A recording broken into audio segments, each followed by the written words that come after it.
As I busied myself preparing for my daughter's surprise graduation party, my mind wandered back to the journey our family had taken. Raising 3 kids on my own after the divorce was tough, but those challenges brought us closer and made moments like this feel even more precious. I hummed a cheerful tune while arranging decorations when suddenly, a knock interrupted my thoughts. I briefly considered sending my son Anthony to delay whoever was at the door, but when I opened it, I was taken aback by an unexpected visitor. "Hey there," he greeted, waving casually. His disheveled appearance could easily lead someone to mistake him for a drifter. I froze, momentarily speechless.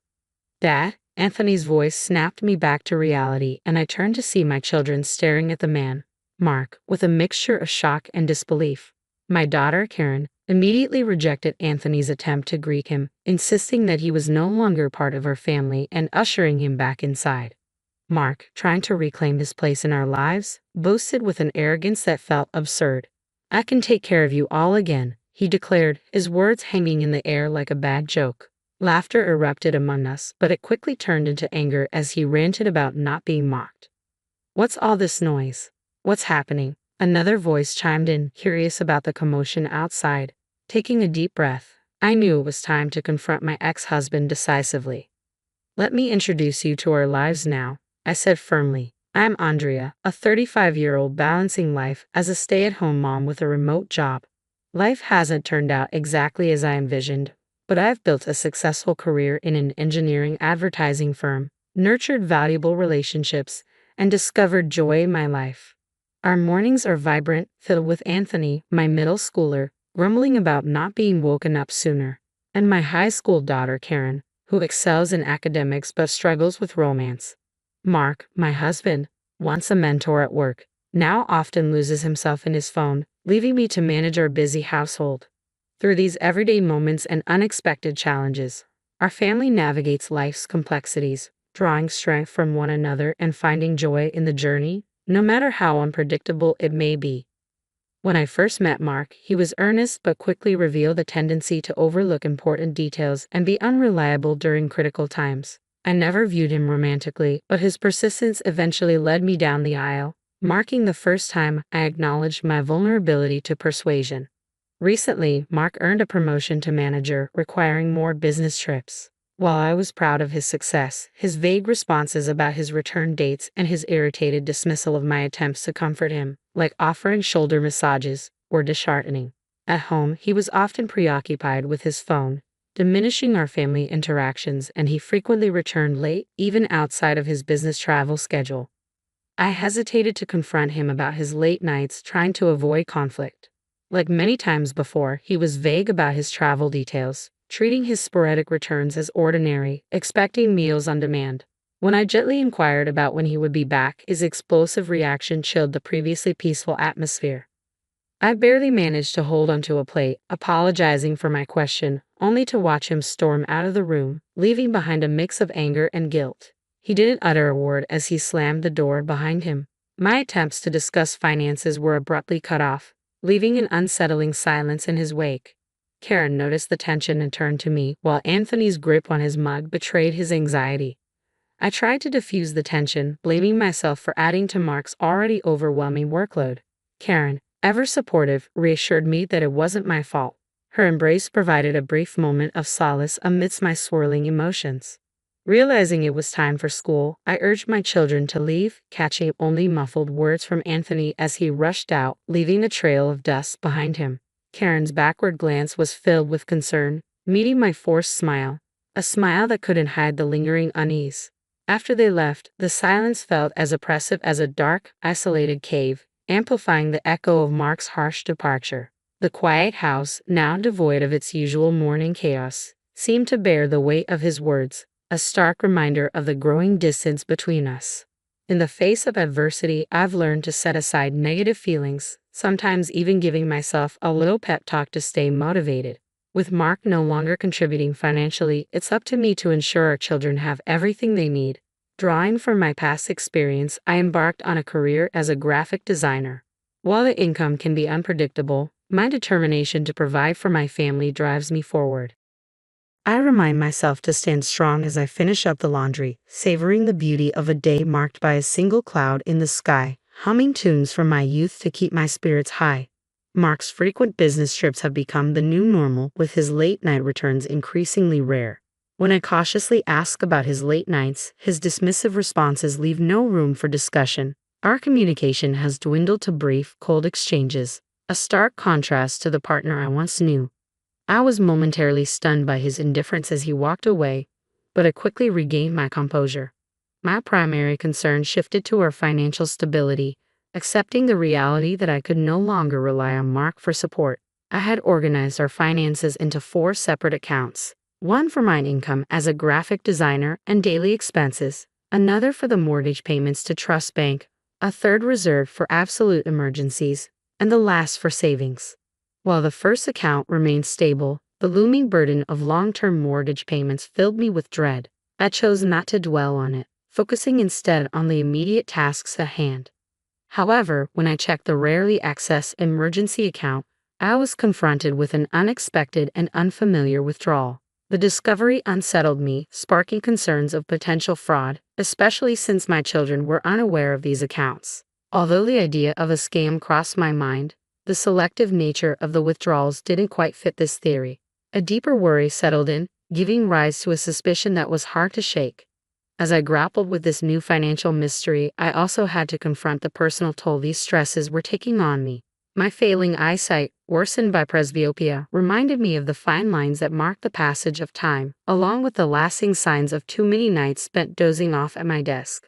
In this moment of reflection, I resolved to stop being so hard on myself. Instead, I chose to face reality head-on, focusing on resolving the financial anomaly and preparing for whatever challenges lay ahead, with or without Mark's support.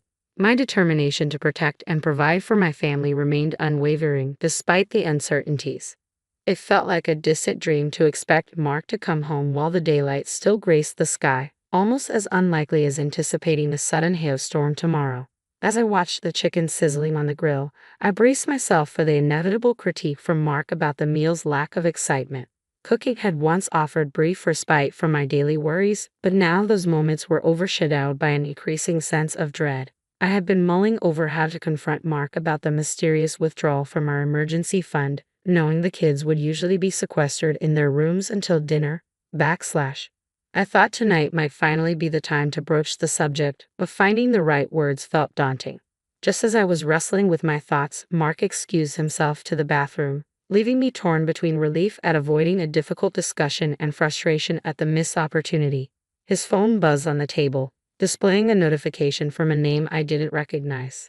The temptation to investigate was overwhelming, especially knowing Mark would be occupied for a while. With my heart racing, I edged closer to the table and caught a fleeting glimpse of the message, but just then, footsteps interrupted me. I hastily returned the phone to its spot as my son Anthony asked about dinner. Almost ready, I reassured him, my mind racing with the realization that tonight's dinner complaints might extend beyond the culinary. Later, with the house enveloped in silence and my family asleep, I couldn't shake the urge to delve deeper into the mystery of that message. Driven by a mix of duty and apprehension, I tiptoed out of my room, motivated by the need to uncover the truth. Mark's steady snoring confirmed he was deep in slumber, thanks in part to the beer I'd encouraged him to have with dinner. Navigating the dimly lit hallway, I approached Mark's room, the air thick with the scent of alcohol. I pressed on, determined not to let the unpleasant smell deter me. Reaching his bedside, I eyed the phone, its cable a lifeline from the outlet. I knew unplugging it would awaken the screen, potentially revealing more than I was prepared for, yet my need for answers guided my trembling hands. In the quiet of the night, with my heart heavy and hands shaking, I carefully disconnected Mark's phone from its charger. Pressing it to my chest, I made sure it remained dark as I tiptoed back to my sanctuary, my room. Tears I hadn't realized were threatening spilled over, and I gently wiped them away with my pajama sleeve. Turning on the phone, a flood of emotions washed over me as I searched for the messages that had haunted my thoughts. The conversation with Bruce was worse than I had feared. Plans for future trips. Casual mentions of using my savings, a betrayal that cut deep. Reading their exchange, a chilling calm settled over me. Their words, filled with plans and stolen moments captured in photographs, made my previous worries seem almost naive. I returned Mark's phone to its charging cable beside him, moving silently and deliberately. The next morning, as I prepared breakfast, An unusual smoothness washed over me. Mark appeared disheveled, completely unaware of the storm brewing inside me. My greeting was icy, a sharp contrast to the warmth of the rising sun. When he casually asked about breakfast, I seized the moment to confront him about his actions and the existence of Bruce. The confrontation escalated quickly, morphing from disbelief to anger. When I declared my intention to divorce him, he responded with a plate thrown in fury, shattering behind me. Mark's behavior marked the end of any semblance of civility. My children were caught in the crossfire, witnessing the aftermath of his rage. Karen's quick thinking to record the confrontation and Anthony's silent readiness with a baseball bat underscored the seriousness of the situation. Despite the tension, I urged caution, fearing for their safety. The overwhelming events of the day took a toll on me professionally, leading me to request an extension for the first time.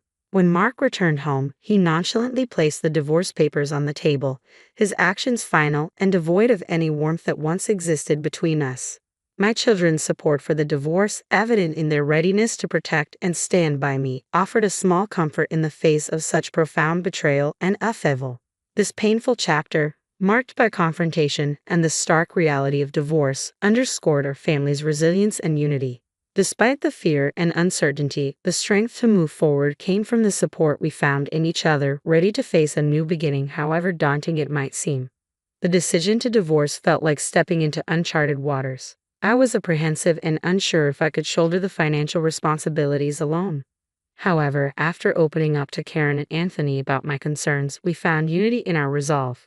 Karen offered to contribute her part-time job earnings, while Anthony volunteered to take on more household duties. Accepting their help wasn't easy, but it became our path forward together. 2 weeks after our heartfelt family discussion, the absence of Mark brought a surprising sense of relief. My worries lingered, yet the atmosphere at home became lighter and more bearable. With legal advice, we finalized the divorce, stepping into a new chapter that, despite its challenges, felt refreshingly hopeful. 2 years later, the journey hadn't been easy. Karen balanced her studies with work, a sacrifice that kept us afloat despite my protests. When her exam results didn't meet our expectations, I felt the weight of guilt heavy on my shoulders. Yet she stood firm, owning her decisions with a maturity beyond her years. Meanwhile, Anthony's adeptness in managing household chores significantly lightened the load, although it wasn't without its moments of familial tension, particularly over laundry duties. Reflecting on these 2 years, it's clear that life after divorce tested us in ways we hadn't anticipated. Yet together, we navigated through the toughest times, preparing a special dinner to celebrate Karen's acceptance into medical school. I'm filled with pride and gratitude. This celebration signifies more than just Karen's academic achievement. It's a tribute to our collective resilience and the support we offer one another. As I set up for our small party, the unexpected arrival of Mark disrupts the preparations. His disheveled appearance and mismatched clothes catch me off guard. My children's reaction, a mix of rejection and astonishment, underscores the distance and changes that have shaped our lives. Mark's attempt to reinsert himself into our lives is met with disbelief and laughter from us, highlighting the absurdity of his expectations. His presence serves as a stark reminder of the journey we've embarked on since our separation. Yet, as we stand together, facing whatever challenges come our way, it's clear that our strength as a family lies not in the absence of obstacles, but in our unwavering support for one another. Gathering my composure, I stood tall and introduced Frank, my husband, to the unexpected visitor. Although I had mentioned Mark's name to Frank before, the introduction led to a tense moment as everyone gauged each other's reactions. Frank wore a courteous smile, revealing that he was the president of a key client company where Mark was employed. Their acquaintance seemed familiar to Frank, but Mark feigned ignorance, creating an awkward situation following Frank's pointed comments about Mark's recent professional missteps. Mark's denial and claims of infidelity were met with my calm yet firm correction. I clarified that our divorce was legally binding, debunking his baseless accusations. When Mark demanded alimony, I turned the tables by presenting evidence of his financial betrayal. The misappropriation of funds from an account designated for emergencies, which contained a substantial inheritance from my late parents. Confronted with undeniable proof of his actions, including the potential charge of forgery for illicitly withdrawing money without my consent, Mark found himself cornered into a settlement. He reluctantly agreed to pay back the $50,000 he wrongfully took and commit to alimony payments. This resolution was both relieving and bittersweet as I reflected on these developments over coffee. I pondered the future of the alimony payments, realizing how profoundly the incident had affected Mark's life. His financial misconduct had forced him to juggle multiple low-paying jobs just to meet his obligations. Frank's decision to sever ties with Mark's employer over ethical concerns was a stance I initially considered too severe. However, Frank assured me it was justified, emphasizing the importance of integrity in both business and personal dealings. This chapter, marked by a blend of vindication and contemplation, highlighted the resilience required to navigate life's unexpected turns. It served as a reminder of the strength found in standing up for oneself, the complexities of human relationships, and the sometimes harsh realities of consequences and redemption. Watching Frank's stern reaction to Mark's professional downfall left me with mixed feelings. Mark's life had taken a steep dive after losing a major client and subsequently his job. Now, struggling to stay afloat financially, he looked worn, his days of prosperity becoming a distant memory. Mark's sarcastic inquiry about Bruce only added to the grim picture, revealing that she had departed after accumulating the hefty debt for which Mark, as the guarantor, was left to bear alongside the alimony payments to me. Despite everything, I found myself feeling a pang of sympathy for Mark, even as he inquired about our children. Karen's success in medical school and the adversities she faced, alongside Anthony's newfound determination to specialize in legal matters, particularly infidelity, painted a picture of resilience and growth born from hardship. Mark's remark about my marriage to Frank, suggesting a begrudging gratitude, brought back memories tinged with both fondness and regret. His old habit of touching his ear when embarrassed reminded me of simpler times before life's complexities unfolded. The encounter ended with a polite gesture as Mark offered to pay his share, but I handled the bill swiftly, leaving no room for debate. As we parted ways, thoughts of my upcoming doctor's appointment and the news of expecting Frank's child filled me with anticipation. Karen and Anthony's reactions to the pregnancy news, a blend of shock, concern, and eventual support, highlighted the ever-present bond and care within our family. Frank's suggestion to take a break from freelancing during the pregnancy was met with my desire to continue working, leading to a compromise reached through a mix of determination and negotiation. Passing the joyful family on my way to the doctor, I reflected on my own happiness. A feeling of contentment enveloped me as I embraced the next chapter of our lives. The journey had been long and fraught with challenges, but it was these moments of love, resilience, and new beginnings that painted a picture of hope and fulfillment.